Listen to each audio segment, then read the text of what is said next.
السلام علیکم ورحمۃ اللہ وبرکاتہ۔ آپ دیکھ رہے ہیں Islamic library studio YouTube channel. الحمدللہ آج ہم دورہ فضائل رمضان اور معمولات نبوی صلی اللہ علیہ وآلہ وسلم کے دوسرے سیشن کا آغاز کریں گے۔ ہمارا آج کا موضوع رمضان المبارک اور معمولات نبوی صلی اللہ علیہ وآلہ وسلم۔ آج کا موضوع جو کہ ہم نے حضور شیخ الاسلام ڈاکٹر محمد طاہر القادری کی لکھی ہوئی نایاب کتاب فلسفہ صوم میں سے لیا گیا ہے۔ آج کے سیشن میں ہمارے ساتھ شامل ہیں محترمہ عائشہ صدیقہ صاحبہ، جو آج قرآن و حدیث کی روشنی میں ہمیں بتائیں گی کہ رمضان المبارک میں حضور نبی اکرم صلی اللہ علیہ وآلہ وسلم کا باقی مہینوں کی نسبت کیا خاص معمول ہوتا تھا۔ آئیے ہم اب باقاعدہ طور پر اس کا آغاز کرتے ہیں۔ نحمدہ ونصلی علی رسولہ الکریم، اما بعد فاعوذ باللہ من الشیطان الرجیم، بسم اللہ الرحمن الرحیم۔ الحمدللہ آج ہم دورہ فضائل رمضان اور معمولات نبوی صلی اللہ علیہ وآلہ وسلم کے دوسرے سیشن میں آپ تمام ناظرین کے ساتھ حاضر ہیں۔ ہمارا آج کا موضوع ہے رمضان المبارک میں حضور نبی اکرم صلی اللہ علیہ وآلہ وسلم کے معمولات، کہ آقا صلی اللہ علیہ وآلہ وسلم باقی مہینوں کی نسبت رمضان المبارک کو کیسے گزارتے تھے۔ آج جو ہم نے مواد لیا ہے وہ حضور شیخ الاسلام ڈاکٹر محمد طاہر القادری کی جو لکھی ہوئی کتاب ہے فلسفہ صوم، اس میں سے ہم نے جو ہے نا آج کا مواد سلیکٹ کیا ہے۔ اور ایک بات میں یہاں پہ آپ کو کلیئر کرنا چاہوں گی کہ جیسے ہی جو ہمارے ریگولر ویورز ہیں جو ہمیں ڈیلی بیسس پر سنتے ہیں، وہ یہ بات بخوبی جانتے ہوں گے کہ اس چینل پر حضور شیخ الاسلام ڈاکٹر محمد طاہر القادری کی جو اسلامی کتب ہیں ان کا مطالعہ کیا جاتا ہے، تو انہیں ہم آڈیو کی صورت میں کرتے ہیں۔ ہر بک میں سے چھوٹے چھوٹے کلپس نکال کے ان کی ہم آڈیو کرتے ہیں اور پھر آپ اپلوڈ کرتے ہیں۔ اس کا بیسک مقصد یہی ہے کہ جو لوگ مطالعہ کا شوق رکھتے ہیں اور وہ نہیں سن سکتے یا نہیں پڑھ سکتے، تو ایٹ لیسٹ 5-6-7 منٹ کی ویڈیو جو ہے نا وہ اس کو سن لیں تاکہ ان کا ذوق شوق برقرار رہے۔ تو یہ سیریز بھی اسی نوعیت کی ہے اور ہم کوشش کریں گے کہ ہم اس کو مطالعہ کی صورت میں تو رکھیں، لیکن ہم اس طرح سے مواد سلیکٹ کر کے آپ کے سامنے پیش کریں کہ ہمارے جو رمضان المبارک سے ریلیٹڈ معمولات ہیں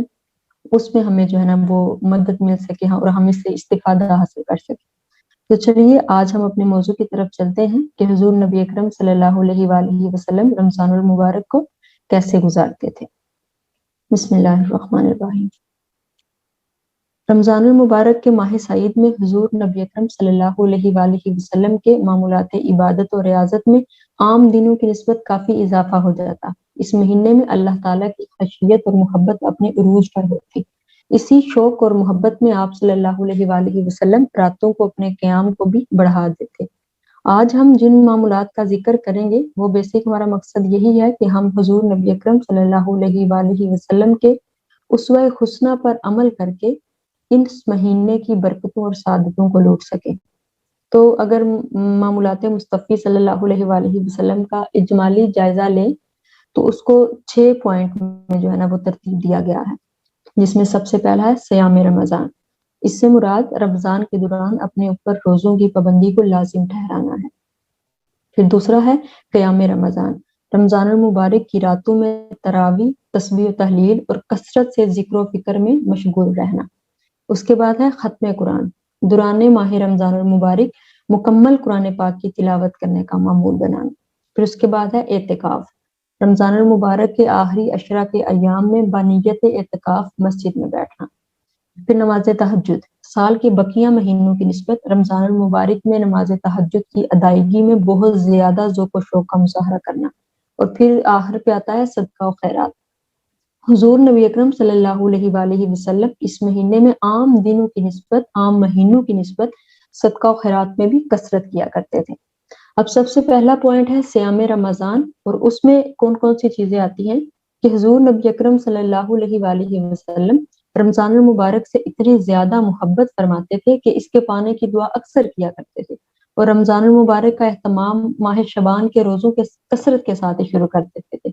اور اس میں حضور صلی اللہ علیہ وآلہ وسلم جب رجب کے مہینے کا آغاز ہوتا تھا تو آپ دعا فرماتے تھے۔ مسند احمد بن حنبل میں ہے کہ حضرت انس بن مالک رضی اللہ عنہ سے روایت ہے کہ انہوں نے فرمایا، جب رجب المرجب کا مہینہ شروع ہوتا تو حضور نبی اکرم صلی اللہ علیہ وآلہ وسلم دعا فرماتے کہ اے اللہ ہمارے لیے رجب اور شعبان بابرکت بنا دے اور ہمیں رمضان نصیب فرما۔ پھر اس کے بعد آپ روزوں میں سحری اور افطاری کا معمول بناتے۔ رمضان المبارک میں پابندی کے ساتھ سحری اور افطاری یہ بے شمار فوائد اور فیض و برکات کی حامل ہے۔ حضور نبی اکرم صلی اللہ علیہ وآلہ وسلم روزے کا آغاز سحری کے کھانے سے فرمایا کرتے تھے۔ اس سلسلے میں آپ صلی اللہ علیہ وآلہ وسلم نے ارشاد فرمایا، صحیح بخاری میں ہے کہ حضرت انس بن مالک رضی اللہ عنہ سے مروی ہے کہ حضور نبی اکرم صلی اللہ علیہ وآلہ وسلم نے فرمایا، سحری کھایا کرو کیونکہ اس میں برکت ہے۔ پھر اس کے بعد دوسرا معمول آتا ہے قیام رمضان۔ قیام کہتے ہیں رات کی عبادت کو، یعنی قیام کرنا، عبادت کرنا، لمبی لمبی عبادت کرنا۔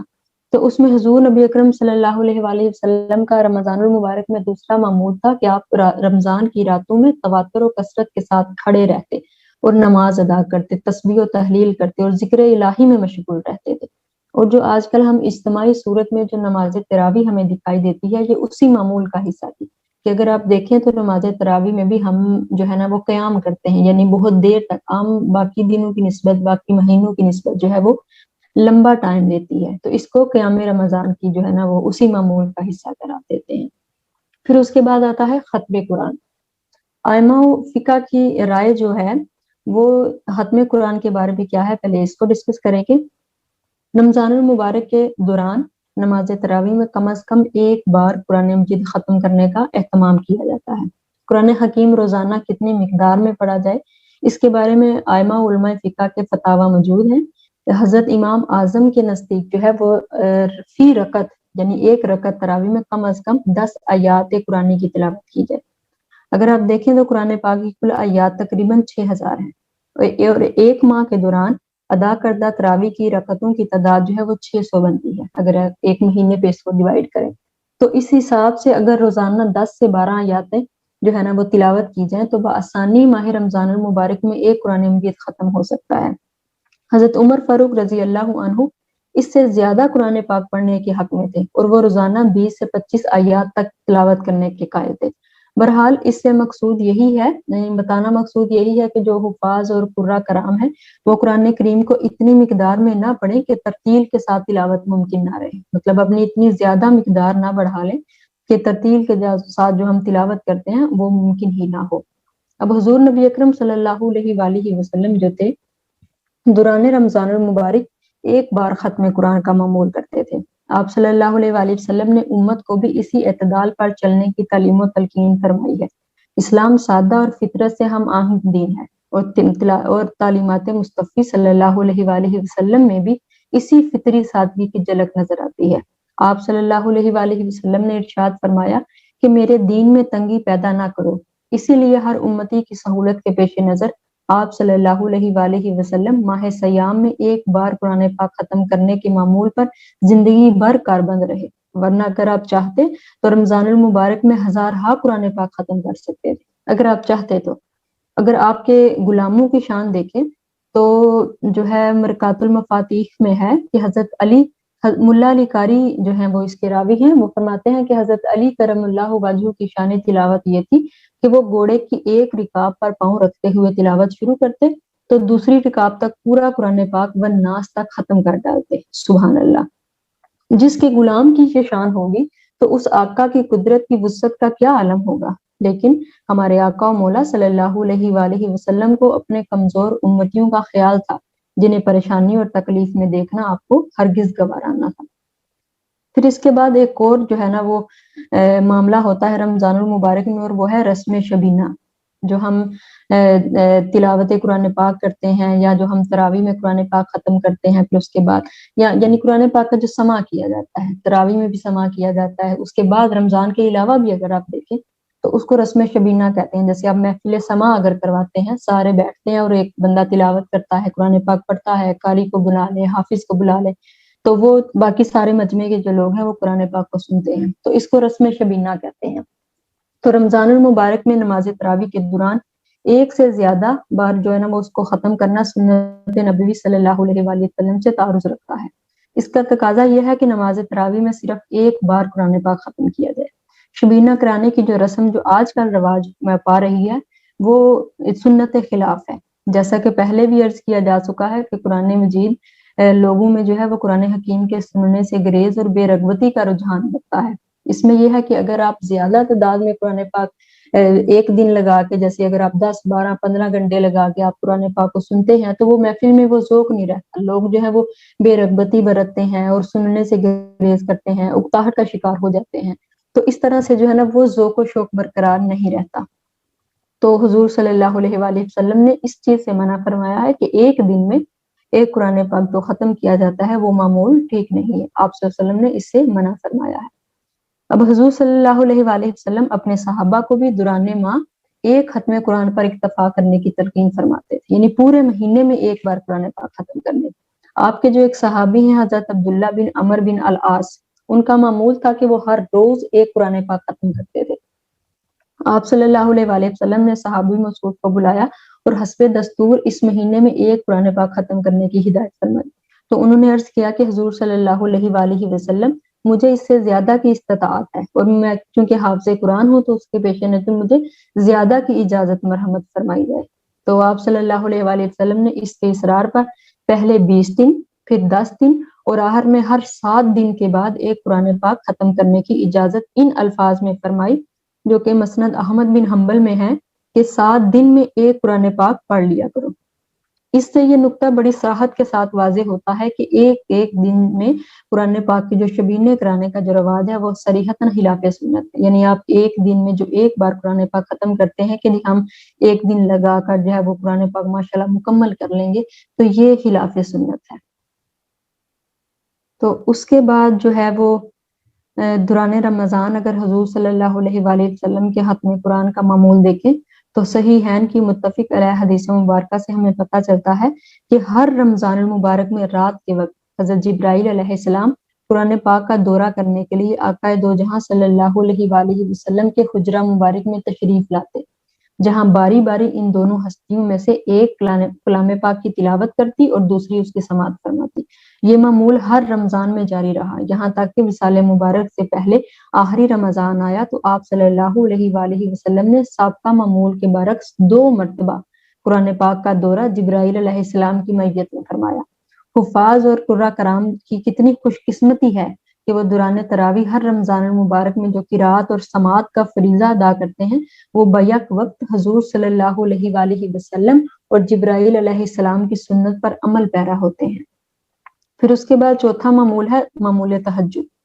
رمضان المبارک کے دوران حضور نبی اکرم صلی اللہ علیہ وآلہ وسلم کی نماز تہجد کی ادائیگی کے بارے میں معمول مبارک یہ تھا کہ آپ صلی اللہ علیہ وآلہ وسلم نماز تہجد میں 8 رکعت ادا فرماتے تھے، جس میں وتر شامل کر کے کل 11 رکعتیں بن جاتی۔ تہجد کا یہی مسنون طریقہ حضور صلی اللہ علیہ وآلہ وسلم سے منسوب ہے۔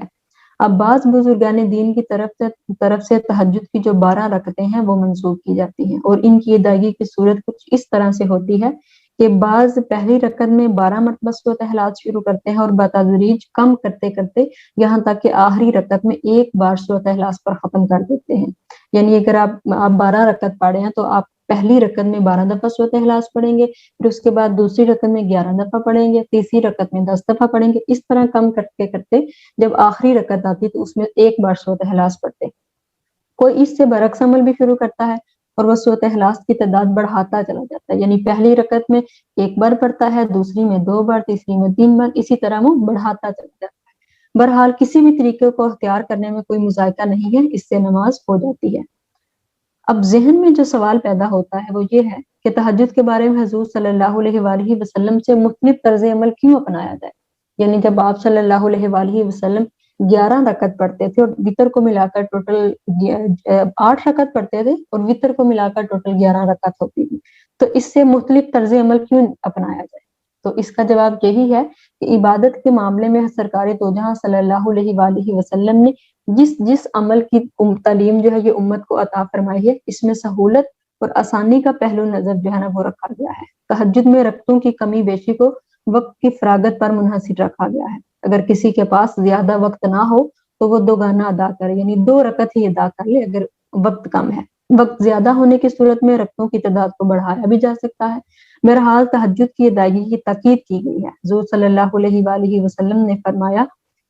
جو سنن ترمذی میں ہے کہ تم پر رات کا قیام نماز تہجد لازمی ہے کیونکہ تم سے صالحین کا یہ عمل رہا ہے۔ اب اگر نماز تہجد کے ہم فضائل دیکھیں تو نماز تہجد چونکہ نفلی نمازوں میں افضلیت کا درجہ رکھتی ہے اور اس کی فضیلت کا ذکر کرتے ہوئے حضور صلی اللہ علیہ وآلہ وسلم نے فرمایا،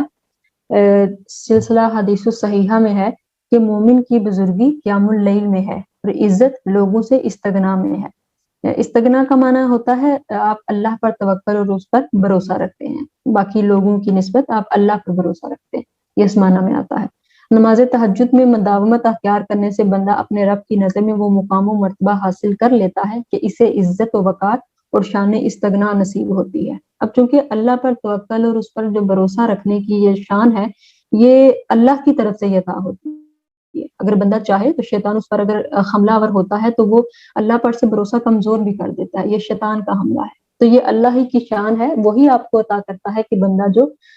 تمام بھروسہ، تمام توکل، تمام یقین اللہ کی ذات پر رکھتا ہے۔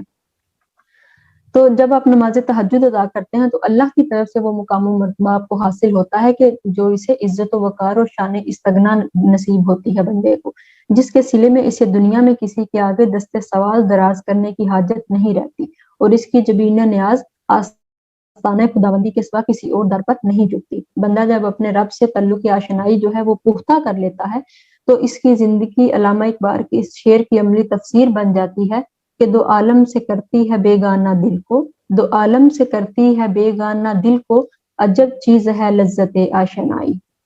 اب راتوں کی تنہائی میں اللہ تعالیٰ سے راز و نیاز اور اس کے آگے گڑ گڑا کے جو دعائیں مانگی جاتی ہیں، اس سے بندہ دنیا سے مستغنا ہو جاتا ہے، یعنی دنیا سے بے نیاز ہو جاتا ہے، بے رغبت ہو جاتا ہے اور کسی فرعون کو خاطر میں نہیں لاتا۔ رسول مکرم صلی اللہ علیہ وآلہ وسلم نے اپنی امت کے جو شب زندہ داد ہیں اور تہجد کی خاطر جو قیام اللیل کرتے ہیں، یعنی جو شب بیداریاں کرتے ہیں اور جو تہجد کی خاطر جو قیام اللیل کرتے ہیں، ساری رات جاگتے ہیں، عبادت میں گزارتے ہیں، تو ان کی شان بیان کرتے ہوئے جو ہے وہ آپ صلی اللہ علیہ وآلہ وسلم نے فرمایا، شعب الایمان میں ہے کہ میری امت کے برگزیرہ افراد وہ ہیں جو قرآن پاک کو اپنے سینوں میں اٹھائے ہوئے ہیں اور شب بیداری کرنے والے ہیں۔ اب امت مصطفی صلی اللہ علیہ وآلہ وسلم کے یہ پاک باز اور قدسی صفات مردان خدا ہیں جن کے بارے میں اللہ رب العزت نے قرآن مجید میں ہمیں ارشاد فرمایا، سورۃ مزمل میں ہے کہ اِنَّا ناشیات اللیل ہی اشد وطئا واقوم قیلا، بے شک رات کا اٹھنا نفس کو سختی سے روندتا ہے اور وقت دعا دل و زبان کی یکسانیت کے ساتھ سیدھی بات نکلتی ہے۔ یعنی جب آپ کو آپ جو ہے وہ اپنے نفس کو روند کر سستی کا جو شکار ہوتا ہے اس کو پشے پش ڈال کر آپ جب رات کو اٹھتے ہیں، سردیوں کی راتیں ہیں، گرمیوں کی راتیں، آپ جب اٹھتے ہیں اللہ کی بارگاہ میں دعا کرنے کے لیے، تو پھر وہ جو آپ کا اٹھنا ہے وہ ایک تو آپ کے نفس کو رونتا ہے اور اس کے بعد پھر چونکہ آپ اللہ کی عبادت کے لیے اٹھ رہے ہیں خاص طور پر، تو پھر وہ اس وقت جو آپ کے دل اور زبان سے جو دعا نکلتی ہے نا یکسانیت کے ساتھ، وہ بالکل حقیقی بات نکلتی ہے اور سیدھی بات نکلتی ہے۔ تو انہی نفوس قدسیہ کی جو انہی نفوس کو اپنانے والے ہیں، انہی صفات کو اپنانے والے ہیں، ان کی راتیں یوں بسر ہوتی ہیں کہ ان کے پہلو شب کی حلوت میں بستروں سے الگ رہتے ہیں، اور جب دوسری خدائی جو ہے وہ اپنے خوابوں کی لذتوں میں ہوتی ہے، اپنے گہرے خواب دیکھ رہی ہوتی ہیں، نیند کی وادیوں میں ہوتی ہیں، اور یہ جو ان صفات کو اپنانے والے جو لوگ ہیں یہ اپنے رب کو منانے کے لیے اس کے حضور جو ہے نا وہ عجز و نیاز بن کر گڑ گڑا رہے ہوتے ہیں۔ اب موسم سرما کی ٹھنڈی راتوں میں نرم و گرم بستر کے آرام کو چھوڑ کر اپنے آپ کو، اپنے دل کو ذکر الہی کے نور سے منور کرتے ہیں اور اس میں ایسی لذت اور حلاوت پاتے ہیں کہ جو دنیا کے عیش و آرام اور آسائش و راحت ان کو نصیب میں نہیں ہو سکتی۔ جو دنیا میں عیش و آرام ہے، جو دنیا کی آسائش ہے، جو دنیا کی راحت ہے، ان میں انہیں وہ لذت اور وہ حلاوت نصیب نہیں ہوتی جو ذکر الہی سے ہوتی ہے۔ اب رمضان المبارک کی راتوں میں حضور نبی اکرم صلی اللہ علیہ وآلہ وسلم کا معمول یہ تھا کہ آپ صلی اللہ علیہ وآلہ وسلم نماز عشاء تراویح ادا کرنے کے بعد سونے کے لیے تشریف لے جاتے، یعنی نماز عشاء ادا کرتے، تراویح ادا کرتے اور اس کے بعد سونے کے لیے تشریف لے جاتے، پھر رات کے کسی حصے میں نماز تہجد کے لیے بیدار ہوتے تو بشمول وتر 11 رکعتیں نماز کی ادا فرماتے۔ اب نماز تہجد کے لیے نماز عشاء کے بعد کچھ سونا شرط ہے اور مسنون طریقہ ہے۔ یہی عمل جو ہے یہ افضل بھی ہے اور مستحب بھی ہے، جو سنت صحابہ اور سنت صالحین سلف سے ثابت ہے۔ بغیر نیند کے نماز تہجد کا ادا کرنا مکروہ ہے، یعنی نماز تہجد ہو جائے گی لیکن یہ ہے کہ وہ کراہت میں آئے گی۔ اب تہجد کا اگر ہم لغوی مفہوم دیکھتے ہیں تو تہجد کا جو لفظ ہے یہ عربی عبارت میں حجود سے نکلا ہے اور اس کے معنی ہے رات کو سونے کے۔ گویا تہجد وہ نماز ہے جو رات کے کسی حصے میں سونے کے بعد ادا کی جاتی ہے، اس کے لیے نیند کرنا شرط بھی ہے، خواہ اس کا وقت تھوڑا ہی کیوں نہ ہو۔ بس نیند کے بغیر جو نماز ادا ہوگی وہ نوافل کے زمرے میں تو آئے گی اور اس کا آپ کو اجر بھی ملے گا، ثواب بھی ملے گا، لیکن اس نماز کو تہجد کا درجہ ہرگز نہیں دیا جا سکتا۔ یعنی اگر آپ نماز تہجد آپ ادا کرتے ہیں لیکن آپ سوتے نہیں ہیں، آپ سونے کے بغیر ہی ادا کر دیتے ہیں اور وہ نفلی نماز ہوگی اور اس کا آپ کو اجر بھی ملے گا، آپ کو ثواب بھی ملے گا، لیکن وہ نماز تہجد میں شمار نہیں ہوگی۔ اب نماز تہجد کے اوقات کیا ہیں، یہ کس وقت ادا ہوتی ہے؟ نماز تہجد کے لیے رات کا کوئی حصہ مخصوص متعین نہیں ہے۔ نماز عشاء کے بعد نیند کے لیے بستر پر چلے جائیں، خواہ وہ 15 منٹ کے ہی لیے کیوں نہ ہو، پھر آپ اٹھ کر نماز تہجد ادا کرتے ہیں۔ یہ خیال ہے کہ صرف تہجد جو ہے یہ رات کے پچھلے حصے میں ہی ادا ہو سکتی ہے، اس میں کوئی حقیقت نہیں ہے۔ مطلب اگر آپ کہتے ہیں کہ تہجد کے لیے ہمیں اگر صبح فجر کی اذان 5 بجے ہو رہی ہے تو ہم تہجد کی نماز کا جو ٹائم ہے یہ 3 بجے ہے، 4 بجے ہے، تو یہ اس میں کوئی حقیقت نہیں ہے۔ آپ عشاء کی نماز پڑھتے ہیں، آپ اس کے بعد 10 سے 15 منٹ سو جائیں اور اس کے بعد اٹھ کے بے شک تہجد ادا کر لیں۔ اب یہ نہیں ہے کہ اگر آپ کی عشاء کی نماز 8 بجے ہو رہی ہے، شام کو 9 بجے ہو رہی ہے، 10 بجے ہو رہی ہے، تو اس کے بعد 10 15 20 منٹ آپ سو کے اٹھیں اور تہجد ادا کر لیں۔ اس میں کوئی مذائقہ نہیں ہے کہ تہجد کی نماز جو ہے یہ خصوصاً جو ہے وہ رات کے پچھلے پہر ہی ہوتی ہے، یہ خیال غلط ہے، اس میں کوئی حقیقت نہیں ہے۔ اب حضرت سید عبد القادر جیلانی رحمۃ اللہ علیہ اپنی کتاب بنیاد الطالبین میں حضور نبی اکرم صلی اللہ علیہ وآلہ وسلم کی نماز تہجد کے بارے میں حضرت انس بن مالک کی روایت نقل کرتے ہیں کہ جو شخص آخر عشاء کے بعد 2 رکعت اس طرح ادا کرے کہ ایک مرتبہ سورۃ فاتحہ اور 20 مرتبہ سورۃ اخلاص یعنی قل هو اللہ احد پڑھتا ہے، اللہ تعالیٰ اس کے لیے جنت میں 2 محل بنائے گا جن کا مشاہدہ جو ہے وہ اہل جنت کریں گے۔ اب یاد رہے کہ نماز تہجد کا وقت جو ہے یہ فجر تک رہتا ہے، یعنی آپ عشاء کے بعد تھوڑی دیر سو جائیں اور اس کے بعد سے لے کر عشاء کے بعد سے لے کر آپ کا جو ٹائم ہوتا ہے وہ فجر کی اذان سے پہلے تک رہتا ہے۔ حضور نبی اکرم صلی اللہ علیہ وآلہ وسلم، صحابہ کرام اور ان کے جتنے بھی اتباع و تابعین ہیں وہ بزرگان دین ہیں، ان کا معمول یہی تھا کہ وہ نماز عشاء کے بعد سوتے اور پھر نصف شب کے بعد آخری حصے میں اٹھتے تھے۔ بعض بزرگوں کا جو نصف شب کے بعد جو ہے نصف شب کے پہلے حصے میں جو نماز تہجد ادا کرنے کا معمول بھی رہا ہے، یعنی بعض بزرگان دین اور حضور نبی اکرم صلی اللہ علیہ وآلہ وسلم اور صحابہ کرام ان کا معمول تھا کہ وہ عشاء کی نماز کے بعد سو جاتے اور پھر نصف شب کے آخری حصے میں اٹھتے تھے، اور بعض جو ہے بزرگان دین کا یہ معمول تھا کہ وہ نصف شب جو ہے نا اس سے پہلے حصے میں نماز تہجد ادا کر لیتے تھے۔ یعنی اگر ہم اب کے آج کے دور کا ٹائم نکالیں تو ہم کہتے ہیں 12 بج گئی ہے تو آدھی رات گزر گئی ہے، تو کچھ بزرگان دین ایسے تھے کہ جو 12 بجے سے پہلے تہجد ادا کر لیتے تھے اور کچھ ایسے ہیں کہ جو بعد میں ادا کرتے ہیں۔ اب جو ہے 5واں جو معمول آپ صلی اللہ علیہ وآلہ وسلم کا ہے وہ ہے کثرت صدقات و خیرات۔ حضور نبی اکرم صلی اللہ علیہ وآلہ وسلم کی عادت مبارکہ یہ تھی کہ وہ صدقہ و خیرات کثرت کے ساتھ کیا کرتے تھے، کوئی بھی سوالی ان کے در سے خالی نہیں لوٹتا، لیکن رمضان المبارک میں صدقہ و خیرات کی مقدار جو ہے یہ باقی مہینوں کی نسبت اور زیادہ بڑھ جاتی۔ اس ماہ آپ صدقہ خیرات میں اتنی کثرت کرتے، اتنی کثرت ہو جاتی کہ ہوا کے تیز جھونکے بھی اس کا مقابلہ نہیں کر سکتے تھے۔ اب صحیح بخاری میں ہے کہ حضرت ابن عباس رضی اللہ عنہ سے مروی ہے کہ جب جبرائیل امین آتے تو وہ آپ صلی اللہ علیہ وسلم جو تھے وہ ان کی آنے میں صحابت کی برکات کا مقابلہ جو ہے وہ تیز ہوا بھی نہ کر پاتی۔ یعنی اس میں یہ ہے کہ جب آپ صلی اللہ علیہ وسلم کے پاس جبرائیل امین آتے تھے وہ قرآن پاک جو ہے اس کا سما کرنے کے لیے آتے تھے رمضان المبارک میں، تو ان کے آنے کے ساتھ ہی جو ہے وہ آپ صلی اللہ علیہ وآلہ وسلم خیرات و برکات کا مقابلہ جو ہے وہ شروع کر دیتے تھے اور وہ تیز ہوا بھی اس کا مقابلہ نہ کرتی، مطلب اتنی زیادہ کثرت کے ساتھ آپ صدقہ و خیرات کرتے تھے۔ حضرت جبرائیل علیہ السلام چونکہ اللہ تعالیٰ کی طرف سے پیغام محبت لے کر آتے تھے، رمضان المبارک میں چونکہ عام دنوں کی نسبت کثرت سے آتے تھے، اس لیے حضور نبی اکرم صلی اللہ علیہ وآلہ وسلم ان کے آنے کی خوشی میں صدقہ و خیرات بھی کثرت کے ساتھ کرتے تھے، جس کا ذکر امام نووی رحمۃ اللہ علیہ یوں فرماتے ہیں کہ اس حدیث پاک سے کئی فوائد اخذ ہوتے ہیں۔ نمبر 1، یہ جو اوپر بیان ہوئی ہے کہ جبرائیل امین کے آنے کے ساتھ ہی آپ صلی اللہ علیہ وآلہ وسلم صدقہ و خیرات کی کثرت کر دیتے تھے۔ اب اس حدیث پاک سے کچھ فوائد جو ہیں وہ اخذ ہوتے ہیں، ان میں نمبر 1 یہ ہے کہ حضور نبی اکرم صلی اللہ علیہ وآلہ وسلم کی جو جود و سخا کا بیان ہے۔ نمبر 2 ہے کہ رمضان المبارک میں کثرت سے صدقہ و خیرات کے پسندیدہ عمل ہونے کا بیان ہے۔ نمبر 3 ہے نیک بندوں کی ملاقات پر جود و سخا اور خیرات ہونے کا بیان ہے۔ نمبر 4 ہے نیک بندوں سے ملنے کے بعد ان کی ملاقات کی خوشی میں صدقہ و خیرات کرنا ہے۔ اور 5واں یہ ہے قرآن مجید کے شرح تدریس اور درس جو ہم دیتے ہیں اس میں مزرس کے قیام کا جواز ہے۔ اب آپ صلی اللہ علیہ وسلم کا جو آخری معمول تھا، جو چھٹا معمول ہے، وہ ہے معمول اعتکاف۔ رمضان المبارک میں حضور نبی اکرم صلی اللہ علیہ وآلہ وسلم بڑی باقاعدگی کے ساتھ اعتکاف فرمایا کرتے تھے۔ زیادہ تر آپ صلی اللہ علیہ وآلہ وسلم جو ہے وہ آخری عشرے کا اعتکاف فرماتے، کبھی کبھار آپ صلی اللہ علیہ وآلہ وسلم نے پہلے اور دوسرے عشرہ میں بھی اعتکاف فرمایا۔ لیکن جب حضور نبی اکرم صلی اللہ علیہ وآلہ وسلم کو مطلع کر دیا گیا، یعنی بتا دیا گیا کہ شب قدر جو ہے یہ رمضان کے آخری عشرے میں ہے، اس کے بعد حضور نبی اکرم صلی اللہ علیہ وآلہ وسلم نے ہمیشہ آخری عشرے میں ہی اعتکاف کیا۔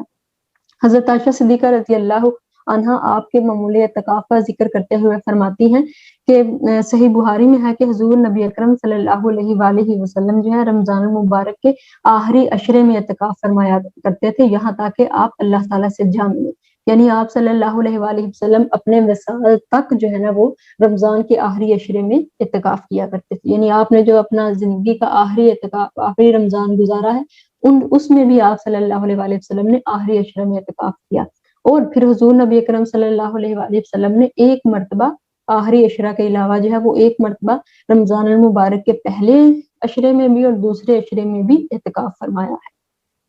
تو یہ آج ہم نے مختصر سی گفتگو کی ہے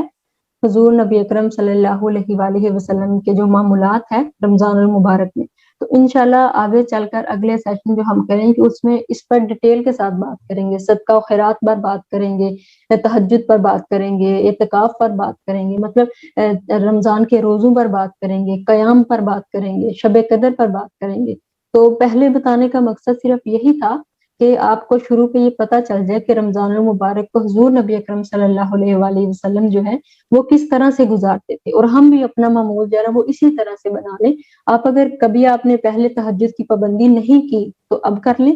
پہلے اگر آپ روزے کبھی چھوڑ بھی دیتے تھے کسی مجبوری کی بنا پر یا آپ کسی بھی وجہ سے، تو اب زیادہ پابندی کے ساتھ رکھیں، ٹھیک ہے۔ اور اگر ہم راتوں کو کم قیام کرتے تھے پہلے اور اب اس میں کثرت لیں، صدقہ و خیرات پہلے کم کرتے تھے اب زیادہ کرنا شروع ہو جائے، پہلے کبھی اعتکاف کی سعادت نہیں نصیب ہوئی، آپ نہیں کرتے تھے تو اب سے روٹین بنا لیں۔ مطلب یہ نیت رکھیں کہ حضور نبی اکرم صلی اللہ علیہ وآلہ وسلم کے یہ معمولات تھے، آپ جب رمضان کو اس طرح گزارتے تھے تو پھر ہمیں تو رمضان ہی ان کے صدقے سے ملا ہے، تو ہمیں بھی اسی معمول کو اپنانا چاہیے۔ تو اللہ رب العزت سے دعا ہے کہ اللہ تعالیٰ جو ہے وہ ہمیں ان تمام معمولات پر حضور نبی اکرم صلی اللہ علیہ وآلہ وسلم کی سنت پر عمل پیرا ہونے کی توفیق عطا فرمائے، اور ہماری یہ جو عبادات ہیں، یہ جو ہماری گریہ ازاری ہے، یہ جو ہماری شب بیداریاں ہیں، جتنے بھی ہم معاملات رمضان المبارک میں کرتے ہیں، کم کرتے ہیں، زیادہ کرتے ہیں، اپنی استطاعت کے مطابق جتنا بھی کرتے ہیں، اللہ رب العزت جو ہے وہ حضور کے صدقے اپنی بارگاہ میں قبول منظور فرمائے۔ اپنا خیال رکھیے، ہم سب کو، ہماری ٹیم کو دعا میں یاد رکھیے۔ پھر انشاءاللہ اگلے سیشن میں ملاقات ہوتی ہے، تب تک کے لیے اللہ حافظ۔